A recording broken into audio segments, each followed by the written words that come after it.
Hello friends, super magic રસોઈમાં મિત્રો આપનું સ્વાગત કરું છું।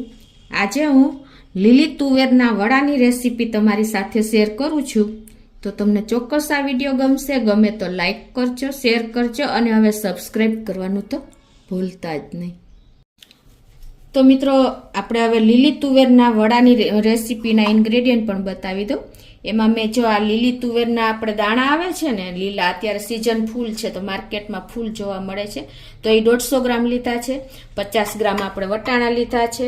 પછી રૂટીન મસાલામાં આપણે હળદર લેશું, હિંગ લેશું, રાઈ લેશું અને આપણે 2 ટેબલ સ્પૂન જેવો આપણે ચોખાનો લોટ છે, આદુ મરચાંની પેસ્ટ છે, ખાંડ છે, ગરમ મસાલો છે, ટોપરાનું ખમણ છે, મીઠું છે, વરિયાળી છે, તલ છે, સફેદ તલ, કિસમિસ છે, ડ્રાય કાજુના કટકા છે અને સોડા છે મિત્રો, અને ધાણા ભાજી, અને આપણે ચણાનો લોટ લેશું અને મીઠું અને પાણી લેશું। તો બનાવવાનું ચાલુ કરીએ। તો મિત્રો આપણે મોટે ભાગે લીલી તુવેરના દાણામાંથી કચોરી જ અત્યાર સુધી બનાવી છે, પણ જે લોકોને આઉટર લેયર બનાવવાનું ફાવતું નથી હોતું એ લોકો માટે આ વડા બનાવવાનું બહુ ઈઝી પડે છે। અને બીજું કે આપણે કચોરીનું આઉટર લેયર છે ને એ મેંદાનું બનેલું હોય છે, તો મેંદો પણ આપણા હેલ્થ માટે સારો નથી હોતો, તો એના માટે આ બેસ્ટ આપણે સોલ્યુશન છે। અને બીજું કે તમે એન્ડ સુધી આ વિડીયો સાથે જોડાયેલા રહેજો, કેમ કે કોઈ પણ જો સ્ટેપ છૂટી જશે ને તો તમને આનો ખ્યાલ નહીં આવે। એટલે હવે આપણે બનાવવાનું ચાલુ કરીએ। તો આજે 150 ગ્રામ આપણે લીલી તુવેરના દાણા છે ને એને મિક્સરમાં જારમાં નાખી દેશું, અને 50 ગ્રામ આપણે વટાણા લીધા છે એ પણ આમાં નાખી દેશું। અને હવે આને આપણે પલ્સ મોડ ઉપર કકરું પીસવાનું છે, હાવ પેસ્ટ નથી કરવાની। તો આ રીતે જો આપણે પલ્સ મોડ ઉપર અધકચરું જો પીસી લીધું છે। તમે વટાણાનો નાખવા હોય તો સ્કીપ કરી શકો છો। હવે એને આપણે એક બોલમાં લઈ લેશું।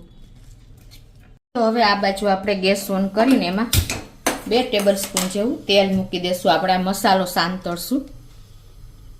તો આપણું તેલ પણ ગરમ થઈ ગયું છે, તો હવે એમાં આપણે 1 ટીસ્પૂન જેવી રાઈ નાખી દેશું અને 1/4 ટીસ્પૂન જેટલી આપણે હિંગ નાખી દેશું, અને આને આપણે ક્રકલ થવા દેશું। આપણી રાઈ જો એકદમ થઈ ગઈ છે ક્રકલ, તો હવે 1 ટીસ્પૂન જેવી આપણે વરિયાળી નાખી દેશું, અને 1 ટેબલ સ્પૂન જેવા આપણે કાજુના કટકા કર્યા છે એ નાખશું, અને આને આપણે સેજ આ રીતે ચલાવશું એટલે કાજુ આપણા સેજ તૈયાર થઈ જાય। હવે એમાં આપણે 1 ટેબલ સ્પૂન જેવા તલ સફેદ લીધા છે એ નાખી દેશું, અને 1 ટેબલ સ્પૂન જેવી આપણે સૂકી કિસમિસ છે એ પણ નાખી દેશું। હવે આને આપણે સેજ કાજુ આપણા સરસ કૂક થઈ જાય બ્રાઉન જેવા, લાઇટ બ્રાઉન, ત્યાં સુધી આપણે આને મિક્સ કરી લેશું। હવે જો આપણા કાજુ અને કિસમિસ બંને કૂક થઈ ગયા છે, તો આ સ્ટેજે આપણે 2 ટેબલ સ્પૂન જેવી આદુ મરચાંની પેસ્ટ નાખી દેશું। તમે લસણ ખાતા હો તો આ સ્ટેજે તમે થોડુંક લસણ પણ નાખી શકો છો, અને આને આપણે સ્લો ફ્લેમ ઉપર આ રીતે થોડીક કચાશ આદુ પેસ્ટ દૂર થઈ જાય ને ત્યાં સુધી કરશું। તો આ રીતે જો આપણે આદુ મરચાંની પેસ્ટની કચાશ પણ એકદમ સરસ દૂર થઈ ગઈ છે, તો હવે આ સ્ટેજે આપણે 1 ટીસ્પૂન જેવી હળદર નાખી દેશું, અને ટેસ્ટ એકોર્ડિંગ 1/2 ટીસ્પૂન જેવું આપણે મીઠું નાખી દેશું।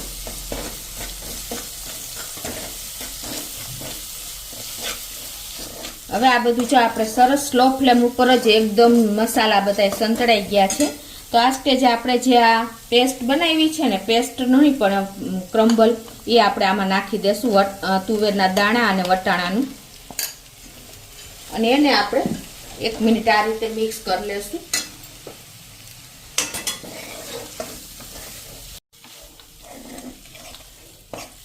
આ રીતે આપણે જો આ ક્રમ્બલ ભૂકો છે, પેસ્ટ મસાલો ને બધું એકદમ સરસ સંતળાઈ જાય ને, 1-2 મિનિટ આ રીતે આપણે સ્લો ફ્લેમ ઉપર ચલાવતા રહેશું।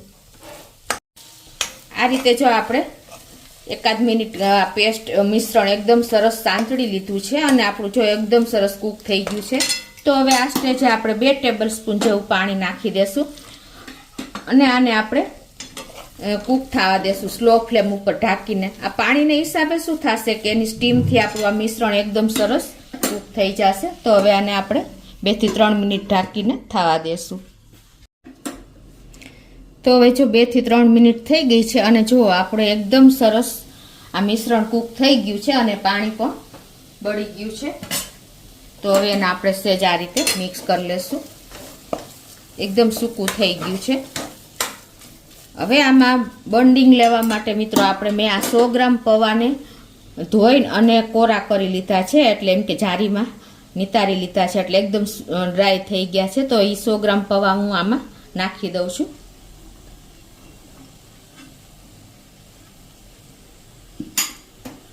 અને એને આપણે સહેજ મિક્સ કરી લેશું.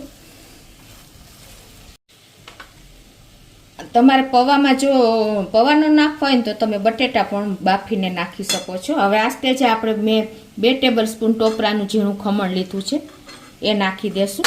1 ટેબલ સ્પૂન જેવી ખાંડ લીધી છે એ નાખી દેશું. અને 1 ટેબલ સ્પૂન જેવો આપણે ગરમ મસાલો લીધો છે એ નાખી દેશું.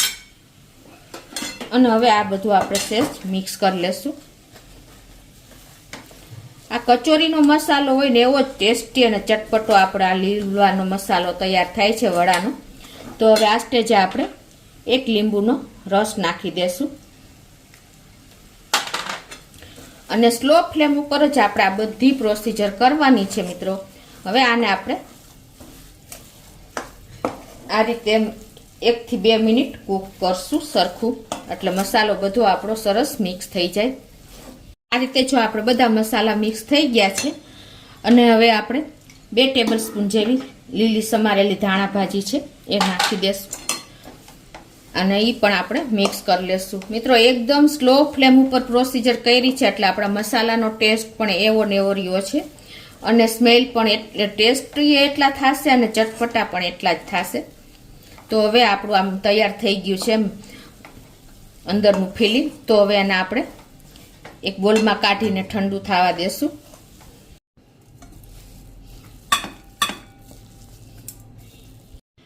તો આપણું મિશ્રણ ઠંડુ થાય છે ત્યાં આપણે વડા માટેનું બેટર બનાવી લઈએ. તો એમાં અત્યારે હું 1 કપ બેસન એટલે કે ચણાનો લોટ લઉં છું અને એમાં 2 ટેબલ સ્પૂન જેવો આપણે ચોખાનો લોટ નાખશું.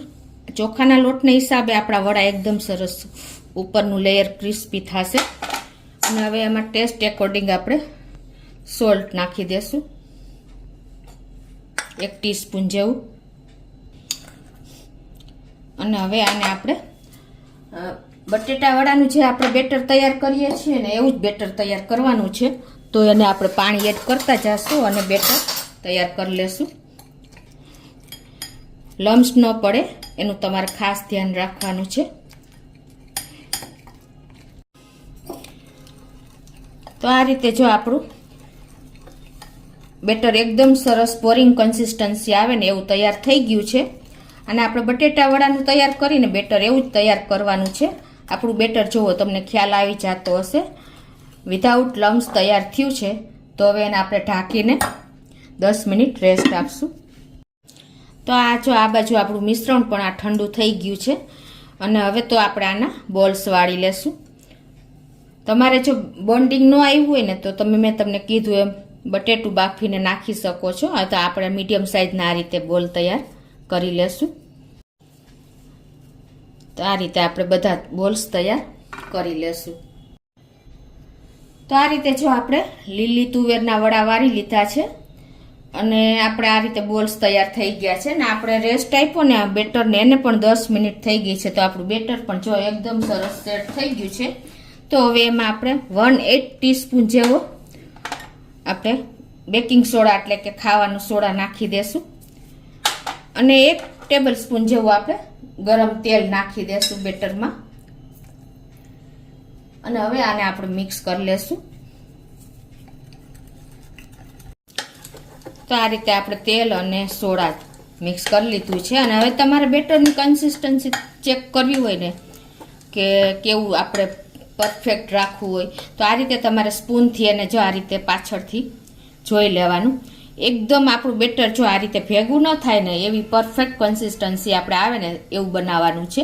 તમને ખ્યાલ આવી જતો હશે. તો હવે આપણું બેટર પણ રેડી થઈ ગયું છે.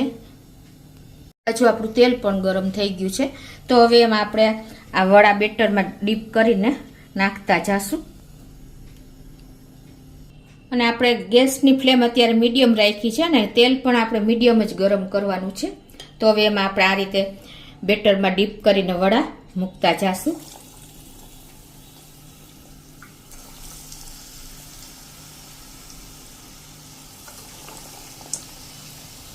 તો આ રીતે આપણે જો મીડિયમ ફ્લેમ જ રાખવાની છે. જો તમે સ્લો રાખશો ને તો તમારા વડામાં તેલ ચડી જશે અને ફૂલ રાખશો તો તમારું એકદમ વડા બ્રાઉન થઈ જશે વધારે. તો આ રીતે મીડિયમ ફ્લેમ ઉપર જ આપણે વડાને ફ્રાય કરવાના છે. અને આ રીતે આપણે હવે ટર્ન કરી લીધા છે, તમે જોઈ શકો છો. તો આ રીતે જો આપણે ઉલટ પુલટ કરીને અને એકદમ સરસ વડા તૈયાર કરી લીધા છે. અને આ વડા તૈયાર થતા મીડિયમ ફ્લેમ ઉપર આપણે 5 થી 7 મિનિટ લાગી છે. તો હવે એને આપણે એક પ્લેટમાં લઈ લેશું.